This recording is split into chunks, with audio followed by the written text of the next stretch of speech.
Hey, yo, turn on the light. Let's go.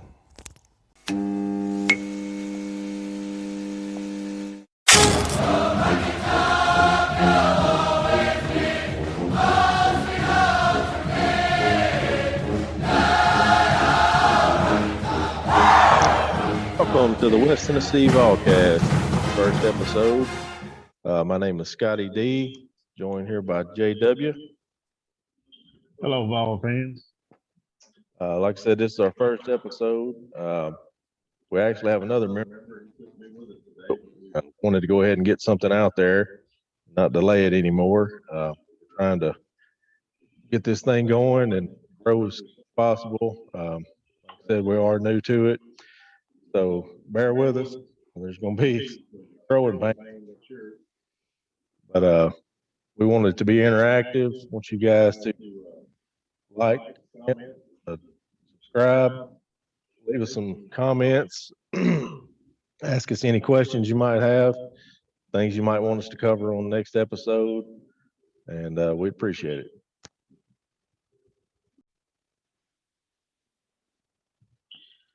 I guess the news of the spring, Coach Pruitt getting fired, scandal going on, investigation underway.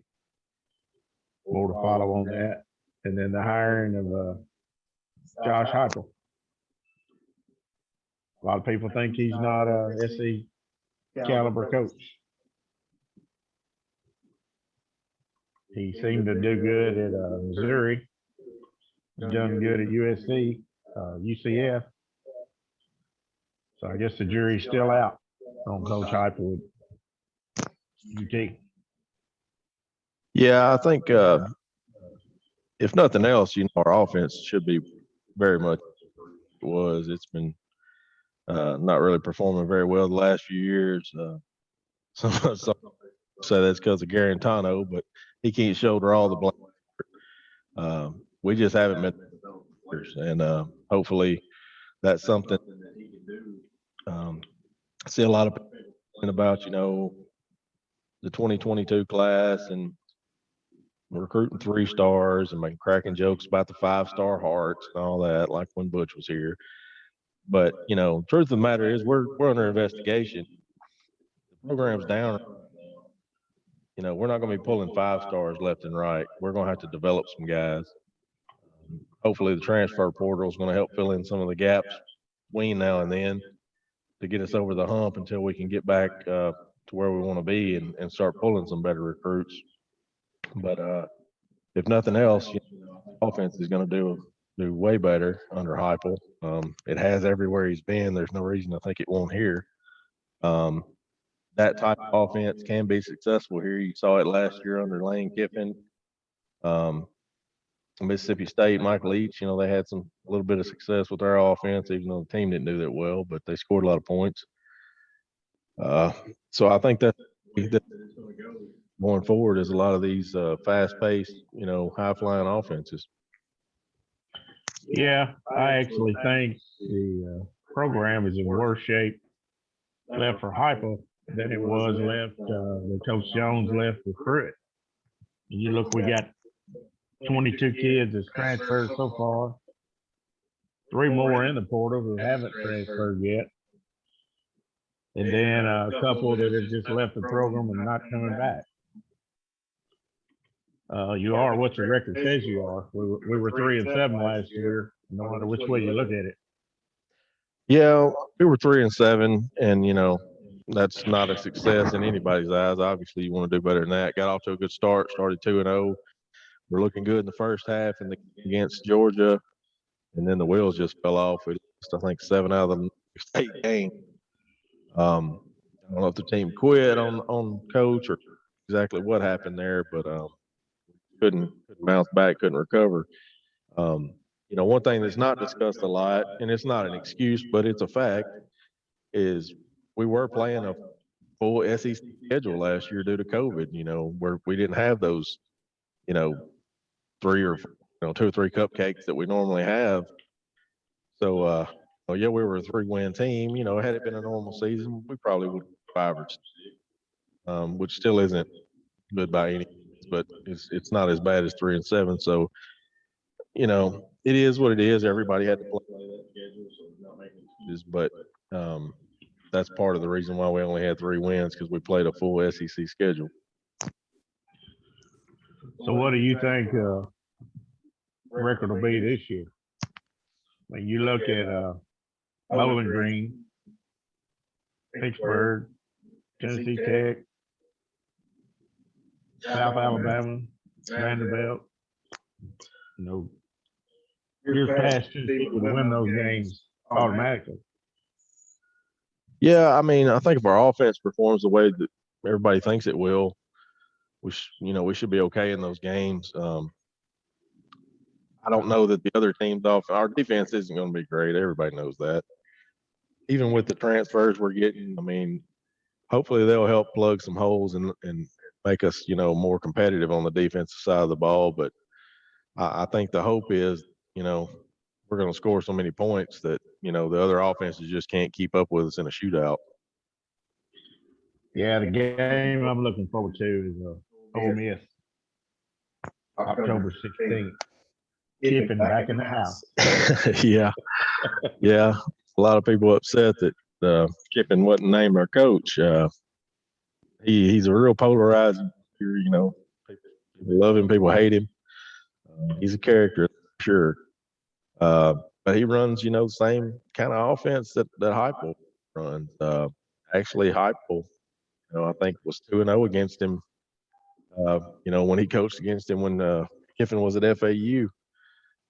So they actually run a lot of the same philosophies and the wide open offense like that. So yeah, that should be a lot of fireworks game. Yeah, it's definitely going to be a game that's highlighted. I'm interested to see. Yeah, one thing Tennessee has going for it is low expectations this year. I mean, nobody's expecting them to come out and blow it out of the water, even the craziest of ball fans that, the most diehard. You got to be realistic. I mean, we're not gonna come out there and compete for SEC title or crazy like that. It's going to be probably a 3 or 4 year process just to get back to where we need to be. Doesn't mean we can't have a good record or even a winning record or go to a bowl game. We may not be going to a bowl game for a few years. Still haven't got the results of the investigation yet. I think that's another key thing that's hurting recruiting. There's so much up in the air right now still with what's going to happen with that. Are we going to lose scholarships? Are we going to, have bowl bans? Hopefully we'll hear something sometime soon just so we know what we're looking at with that. Yeah, I think 6 wins this year is a success. 5 and 7, may even be a success with all the turnover that we had and lost in the program. When you lose, your 2 leading tacklers, your leading receivers, it's a big hole to fill. Yeah, it is. I think the transfer out of Texas, Juwan Mitchell, I think he's going to help a little bit with the loss of Toa Toa. He was Texas leading tackler. So hopefully he can help with that. We've got a few guys that weren't in the spring game that have been hurt at linebacker that should be back. Jeremy Banks. I know he's bounced around. He was a running back and then linebacker and then running back and linebacker. But he's kind of settled in at linebacker now. And I think he had about 28 tackles last year. Had one game against Georgia where he had like 8 tackles. So I mean, he's shown flashes. He's athletic. He's got a good motor. Hopefully, our new staff can develop him, and some of the other new guys. Aaron Willis is another one. Hasn't really been able to see the field much. He was involved in that whole controversy where the few players got suspended. So he's trying to work his way back to the team. I know 1 or 2 of the guys I think transferred because of it, but looks like he's going to try to stick around. I saw a video or a pic the other day of him at one of the ball games. It looked like he was with some of the other players and Coach Eckler. That was a good sign. So hopefully, they can develop these linebackers, and we can hopefully be not as bad as we think we're going to be on defense. We're not going to shut people out by any means because we're going to score points. And we've got several options for back. I think are good options. Bailey got a good deep touch, a pocket passer. Then you've got a couple mobile guys, and Hooker and Milton. Mauer's a little bit of a hybrid. He can run the ball in, get in the pocket, be a little erratic at times. So it'll be interesting to see who they settle on there too.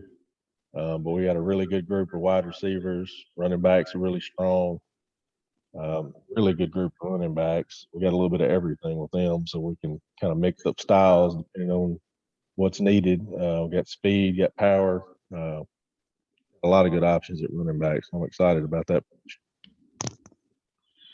Yeah, I don't think Harper staff is bringing Michigan quarterback transfer Joe Milton in to sit on the bench.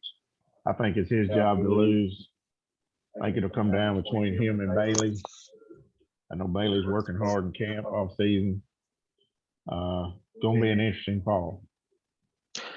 Yeah, I hope he settles on one guy. I hope we don't have a rotation going. What's those saying? If you got two quarterbacks, you don't have any. Yeah. I know it's difficult because they play completely different styles. And I know it was spring game, and you can't tell a whole lot from that because he was going to start defense. But boy, Bailey really looked good in that spring game. He did. Yeah, it'll be interesting to see how it goes. But there's still a lot of time before the season starts. So, Milton hasn't touched the field yet. So, I don't know a lot about him. Heard he's got a good arm, athletic. Not tend to not be accurate sometimes. That scares me a little bit, especially with us just getting rid of Garantano. I don't want to be turning the ball over a lot and stuff. So, but I trust Heupel. He's the quarterback whisperer. He's going to put the best person out there that gives us the best chance to win. So we'll just see what happens. Yeah, I like what the staff is doing with the transfers. He's trying to win this year. Rumor is go to the portal, one more transfer, maybe defensive back. A couple of names that's being thrown out there: Caleb Evans out of Tulsa, Darius Perkins out of Missouri. So we'll see more to follow on the portal. Yeah, there's some. What was it, 2,000 players in the transfer portal or something like that? It's over 2,000 kids in the college transfer portal. It's crazy, and I'm sure they're weeding through that and seeing who's the best fit. Some of those, obviously you probably don't want to pick up because you don't want somebody that's just going to cut and run the minute things get hard. Because that happens on every team.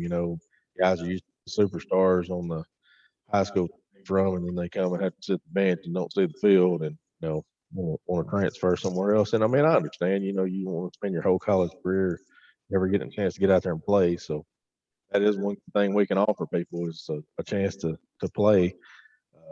Heupel, he's not even close to setting a depth chart because every position is wide open, which I believe him. I don't. That's just he's just putting out there. I think he's truly trying to find his way and figure out what we got and what we don't have, and coaching staff as well. He's put together a really good group of coaches. So hopefully they can get what we have coached up and get the best out of what we got. Yeah, fans, let us know in the comments. What do you think? Heupel doing the right thing, trying to win now, going through the portal. Let us know your comments. Yeah, because the more he goes into the portal, the more it's dipping into scholarships for 2022, which we're off to a bit of a slow start on anyway. But I think, especially in the SEC, if you don't have depth, there's going to be injuries. There's going to be things that happen.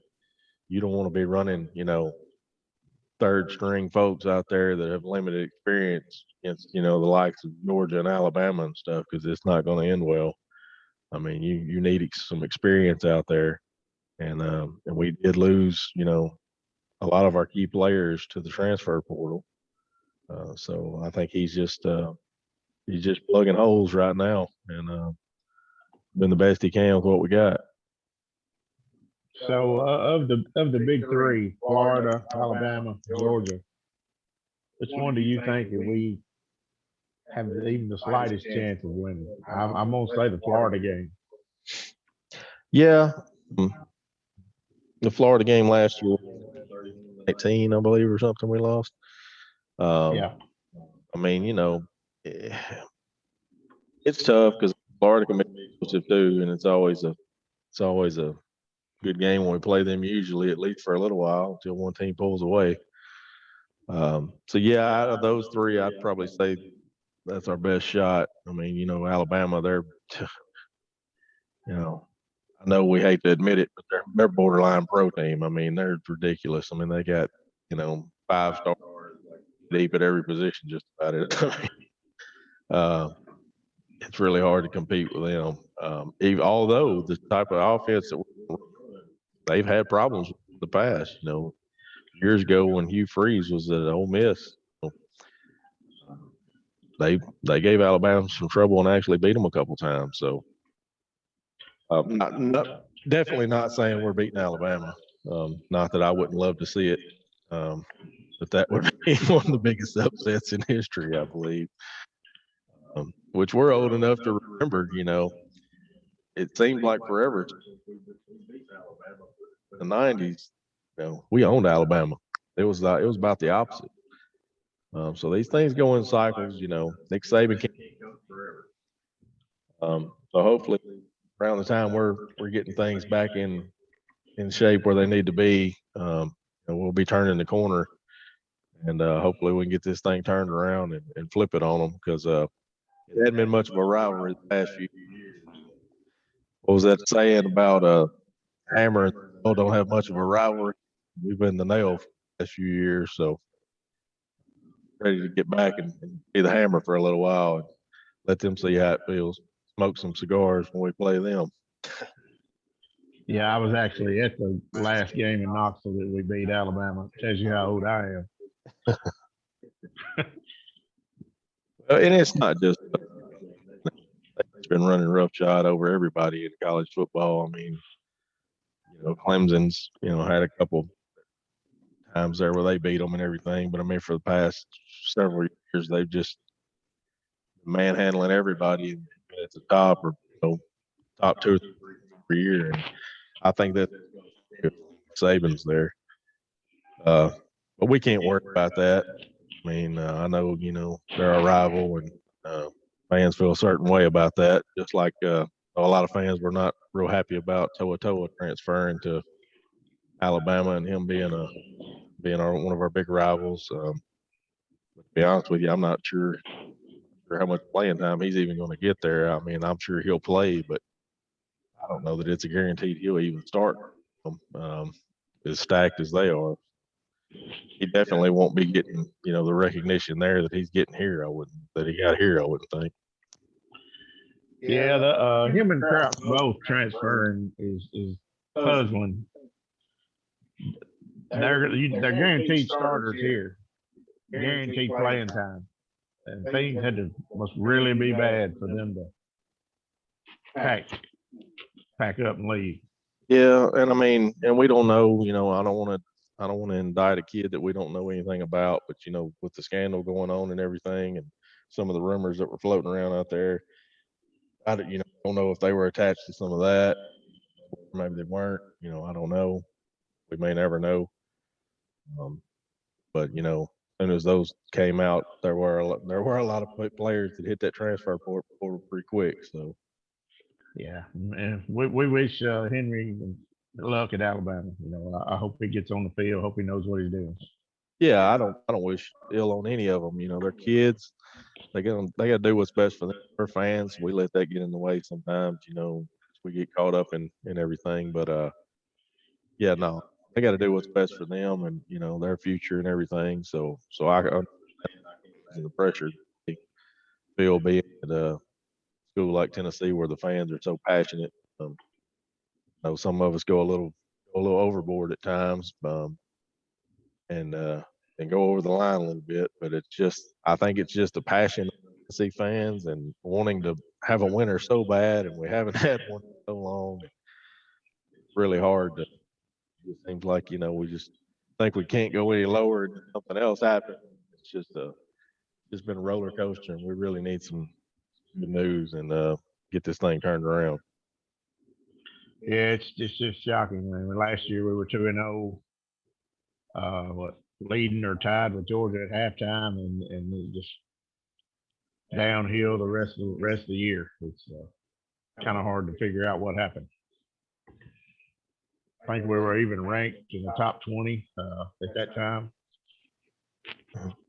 Yeah, and it's probably premature. I mean, we probably weren't as bad as what our record ended up being, but we probably weren't as good as we thought we were in the first of the year either. But that tends to be the way it goes with Tennessee football.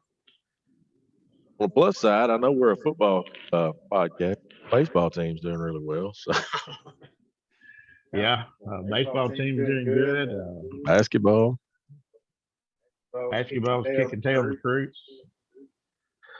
Yeah, so at least we're not everywhere. We got some work to do on the football side. Hopefully we can catch up, but there's some excitement on hockey top in the meantime, with the basketball team and the baseball team. Yeah, recruiting's been down with the dead period. I think it opens back up June 1st. We've posted a list of some recruits and when they were coming in for visits, official visits with the Vols. I think they get some of these kids up there on the hill, selling the campus, the facilities. I think you'll start seeing a lot more recruits being committed in first week or two of June.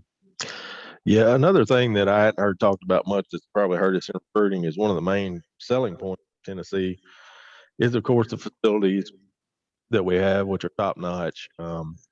Tops one of the top facilities in the country that they have to utilize. But also, Neyland Stadium, us having over 3,000 fans there. Well, last year with COVID, that couldn't happen.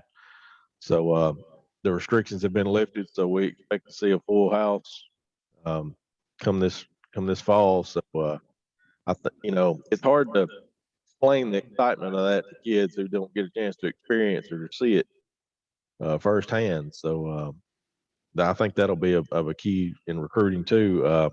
Another thing I wanted to talk about was our first game, Bowling Green, was originally set for Saturday, and it got moved to a Thursday game in prime time. There was a few folks upset about that, and I get it. I mean, if they plan to take all, or traveling wise and tailgating and all that, and it kind of threw a kink in their plans, but I understand why they did it. I mean, hard to turn down a chance to be a primetime game, probably the only game on, or one of the only games on that night, on a big stage. Should be a manageable game for us. Showcase this as Heupel's first game. Everybody will be watching. So it could be a really good chance for us to kind of show what we got and get that bad taste out of our mouth from last year. Yeah, I think it's a plus. Thursday night, prime time, everybody watching. Most people's playing on Saturday. May catch the eye of some recruits. And, Coach Heupel and them get to show off what they got. Yeah, and I think it's really smart what he's doing too. Some of the videos they put out, some of the engagements they're having with the players, the team building exercises like that. They just had, what was it the other day? Had Top Golf in where they were playing, and just some of the you could just tell that it's getting closer and that they're really enjoying it because I'm sure it's been stressful for those guys that stuck with us that didn't transfer. And then the new guys coming in, you don't want to hear a bunch of negativity and stuff like that, and get them off on the wrong foot. So I think it's really good what he's doing with the players and helping them, get closer. A player the other day, I can't remember, I want to say it was Trayvon Flowers, said that, he had learned more about his teammates in the past few months than he had known about them the whole time, he had been there. just based off the stuff they're doing. I don't think, some people might look at it like it's, like it's a dog and pony show, like some of the stuff Butch Jones used to do that everybody got so sick of really quick. But I don't think, because I think it's really smart. I think he's genuine. Really cares about the players and wants them to care about each other and have a good family and team and concept and play for each other and play hard. And I think that's something that's probably been missing for the past few years. I think Jeremy Pruitt was kind of more of a drill sergeant type, just do as I say kind of guy. So we'll see. If it has any effect on the field, hopefully it will. Yeah, Pruitt, just be honest, got the personality of a fungo. He's dry like Saban. Good X's and O's guys, but I don't think he related to the players like Hyper is and their staff. I think they brought fun back to UT. Let's just hope they can coach them up, teach them how to play football. Yeah, and we forget these are kids. I mean, they're most of them 18 to 22, 23 years old. So they're wanting to have fun, and I mean, I know fun doesn't always translate to wins, but that's the goal right now is to have fun, and learn and get better and grow as a team. And that seems to be what they're working on.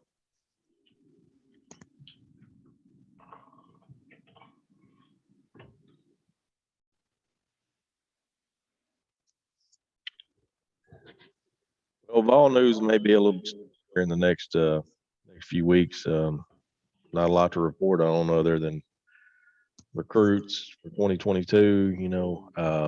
If we get any more transfers, but we'll stay on top of things and pass along anything that we learn that's going on that to keep you informed. We also have a Facebook group, and we'll make sure I put a link to that in description. And probably going to run a poll, what people think our win total is going to be for the next year, and we'll go over that. But in the meantime, please, like, comment, subscribe, leave us a comment, give us suggestions, let us know if there's anything you'd like for us to cover, what your opinion is, how many wins you think we might have, or just any topic that you'd like for us to cover. Yeah, before we leave, I'd like to say congratulations to Trey Smith, local West Tennessee, hometown Jackson, Tennessee kid, drafted in the 6th round, 226th pick, Kansas City Chiefs. I think it's one of the steals of the draft. I think it was a very good fit for him, and I think they will benefit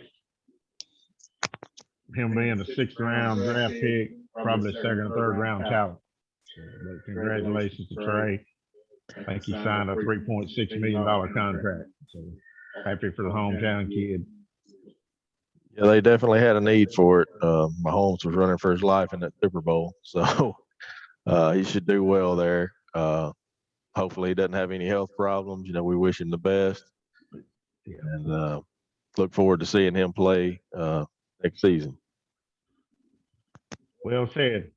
With that, we'll say go Vols.